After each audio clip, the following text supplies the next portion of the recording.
Israel, a small but economically strong nation, hides a darker side beneath its wealthy elite. Israeli billionaires, influential in politics and media, often face controversies, corruption, and crime. Let's delve into this side of Israel in this video, but first, don't forget to hit like and subscribe to this YouTube channel to stay updated on the latest in the luxury world. At Luxury Mindset, we bring you all luxurious information ranging from items, cars, houses, places, and even people who bathe in luxury.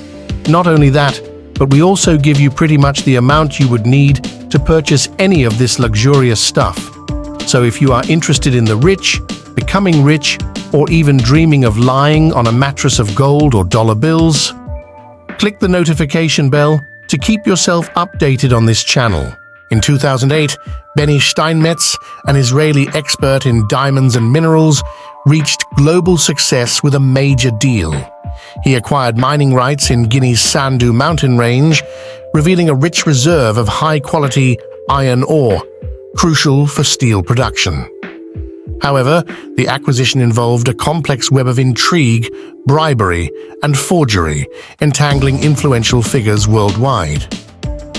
Born in Netanya, Israel in 1956, Benny Steinmetz's son of diamond pioneer Ruben Steins left for Antwerp at 21 after military service. He later established the Steinmetz Diamond Group in Geneva in 1997. Expanding into mining, real estate, and capital markets, he formed the Benny Steinmetz Group Resources, BSGR. Operating globally, BSGR reached over 25 nations, including Angola, Botswana, Kazakhstan, Russia, and Eastern Europe. Despite outward success, Benny's entrepreneurial journey is a complex tale behind the facade of wealth.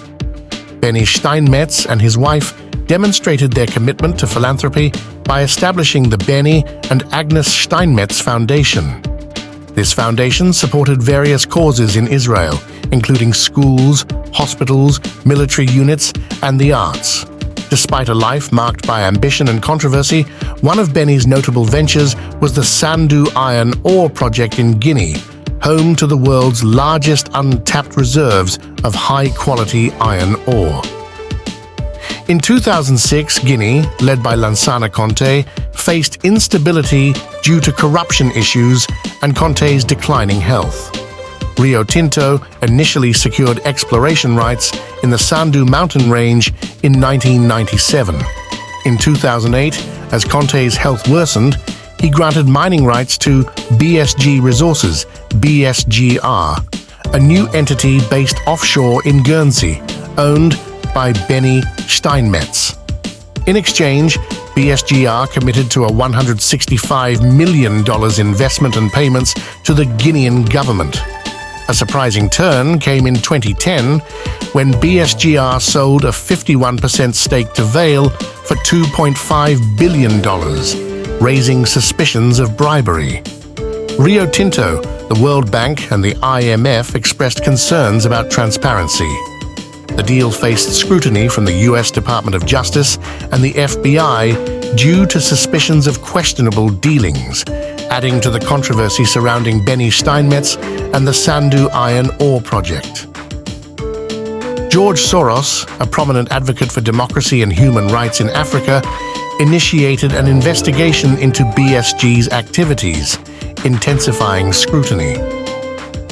Benny Steinmetz utilized a middleman, Frederick Sillins, with connections to Guinea's president, to offer millions to Mamadou Tour, the president's fourth wife, for influence. Wiretaps and a sting operation revealed that Sillins paid $8.5 million in bribes to Tour, facilitating BSGR's Sandu rights acquisition. Funds passed through Swiss banks and shell companies with forged documents. Sillins also tried to persuade Tour to destroy corruption evidence, and she received immunity for cooperating during the trial. In the trial, Steinmetz's defense argued that he didn't transfer funds to Tour and that she didn't meet Swiss legal criteria as a bribable official. They pointed out some alleged bribes that occurred after President Conte's death. The prosecution highlighted Steinmetz's apparent ignorance of financial transactions, despite evidence indicating bribery. This controversial deal in Africa lacked public tender or due diligence. In 2013, the FBI arrested Sillens, who pleaded guilty and agreed to testify against Steinmetz and BSGR. In April 2014, the Guinean government accused BSGR of obtaining Sandu mining rights through bribery, leading to the rights revocation from BSGR and partner Vale SA. BSGR initiated international arbitration against Guinea in September 2014 after the mining rights revocation. President Alpha Coney reviewed mining contracts, and Rio Tinto sued Steinmetz and BSGR in the US, alleging a conspiracy. The case was dismissed in 2015 due to a filing delay. BSGR denied wrongdoing, with Steinmetz claiming victimization. Legal issues continued as Steinmetz was mistakenly arrested in 2016 on money laundering and bribery charges. Investigations involved authorities from Israel, the US, Switzerland, and Guinea, with OECD coordination, leading to Steinmetz's house arrest in Israel on December 19, 2016. Benny Steinmetz faced accusations of making large payments to Guinean officials to advance business interests, particularly in obtaining Simandu. Despite being released without charges in the ongoing legal case, BASG Resources, BSGR, associated with Steinmetz, dropped its arbitration case in 2019 and relinquished rights to Simandu while keeping Zogota for development by Nyan Metals. In 2019, Steinmetz and associates confronted Swiss corruption and forgery charges related to Simandu, potentially leading to a 10-year prison sentence. The trial started in January 2021 in Geneva, with prosecutors alleging Steinmetz orchestrated a bribery scheme, supported by evidence like bank transfers and emails, including testimony from Mamadi T. Steinmetz, denied charges, presenting himself as a BSGR advisor, accusing the Guinean government of asset seizure attempts and claiming innocence. On January 22, 2021, a Swiss court sentenced Benny Steinmetz to 5 years in prison and a $56.5 million fine for corruption and forgery, marking one of Switzerland's harshest corruption sentences. Despite vowing to appeal and denouncing the verdict as a massive injustice and a political trial, the legal battle continues. Steinmetz's dispute with Guinea over Sandu licenses remains unresolved, and another trial in Israel awaits, focusing on tax evasion related to his mining activities. Now let's move on to another big man in Israel, Lev Leviev. In 2018, Israeli authorities exposed a major diamond smuggling operation led by Lev Leviev, a well-known figure in the diamond industry. Leviev, a Russian-Israeli billionaire, gained fame for his diamond business and was wrongly linked to the Tinder swindler Simon Leviev. He had ties to Vladimir Putin and supported Jewish causes, emerging from a prominent Bukharian Jewish family in the USSR. After moving to Israel in 1971, he began in diamond polishing, later challenging the De Beers monopoly. Leviev's unique approach involved direct connections with diamond-producing countries such as Angola, Namibia, Russia, and Botswana, bypassing De Beers. He brokered deals with governments, expanding his influence by establishing facilities in these nations. This challenged De Beers' dominance, earning him the title the King of Diamonds. However, he faced criticism for dealings with conflict-ridden nations like Angola. Leviev's legacy is mixed. Despite philanthropy and challenging industry norms, he's accused of smuggling, money laundering, tax evasion, and unethical practices in Africa. A significant fraud investigation is ongoing, focusing on suspicions of smuggling diamonds into Israel using unconventional tactics. Illegal activities tarnished Leviev's ventures as individuals, posing as regular business travelers, sneaked diamonds worth $81.4 million across Israeli borders, selling them in underground markets and evading taxes. The LAAV 433 National Crime Unit exposed a complex network involving an Israeli citizen, reportedly connected to Leviev's diamond business, accused of trading diamonds without tax reporting.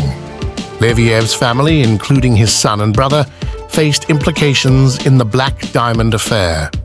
Financial challenges emerged for Leviev despite a net worth of over $1 billion due to significant investments in Russia. Reputation damage ensued, and Leviev negotiated his return to Israel, denying wrongdoing. The investigation also included the tragic death of a bookkeeper initially ruled a suicide.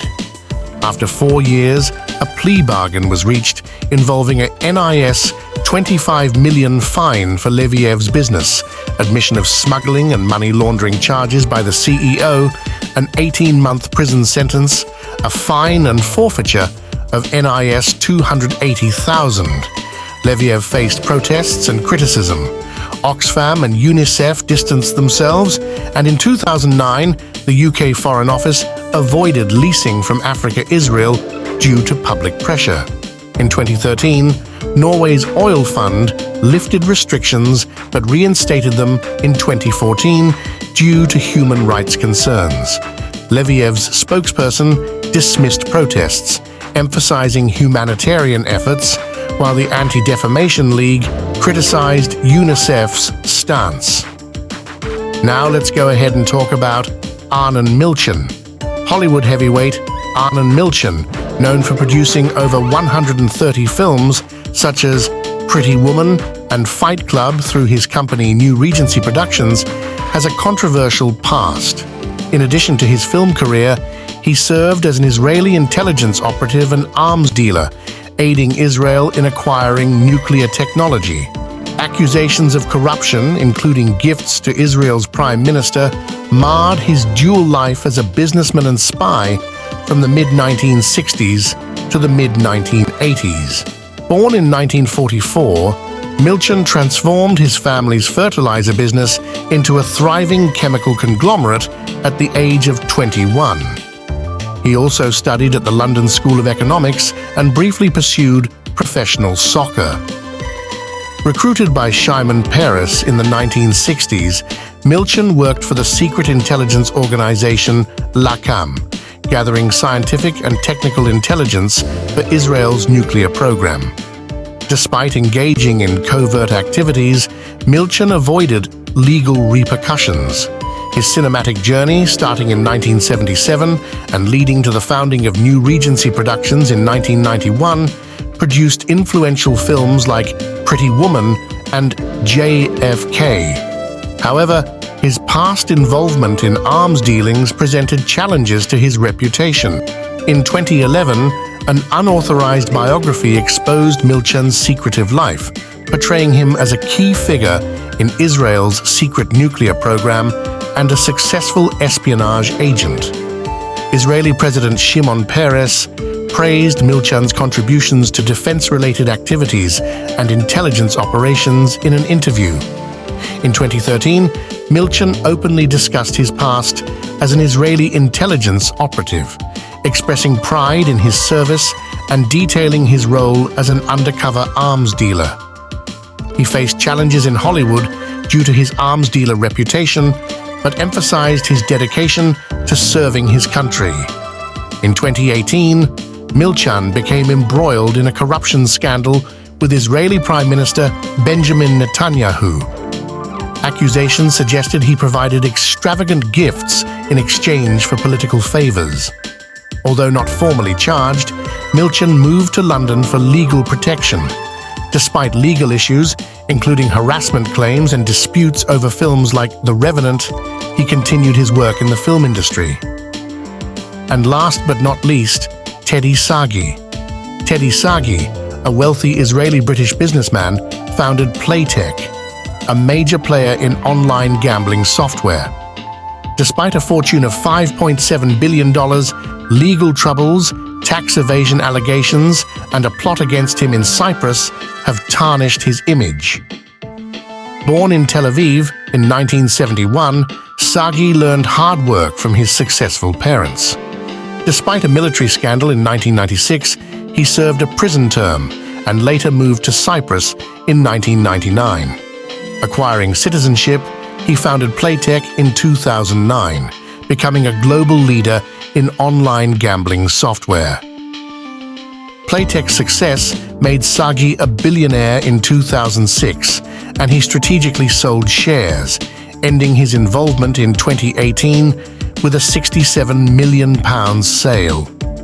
He diversified investments, extending his influence to the UK's tech and property sectors. Despite a lavish lifestyle and philanthropic efforts, Sagi faced criticism for his involvement in a tax evasion controversy related to an Israeli law amendment in 2008. Allegations suggest he used shell companies and offshore accounts to conceal assets and transactions. In the 2016 Panama Papers leak, Sagi's fiscal strategies were revealed, linking him to Mossack Foner, a law firm creating offshore entities. Despite denying wrongdoing and claiming adherence to tax laws, he remained under investigation by Israeli tax authorities, and the findings were undisclosed. In 2019, Sagi faced allegations of corruption and bribery in a scandal involving Israeli Prime Minister Benjamin Netanyahu.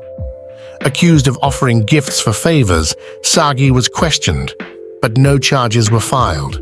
On the other hand, a life-threatening incident in 2021 involved an assassination attempt on Sagi in Cyprus. The motives remain unclear, with speculations ranging from debts to Russian associates to an Iranian terror attempt. Sagi's company denied him as the primary target, and he escaped thanks to a timely warning from Cypriot security forces. So what do you think of these people? Share your thoughts in the comments. If you enjoyed this video, please click the notification bell to stay updated with the latest in the luxury world, only here at Luxury Mindset. See you in the next video.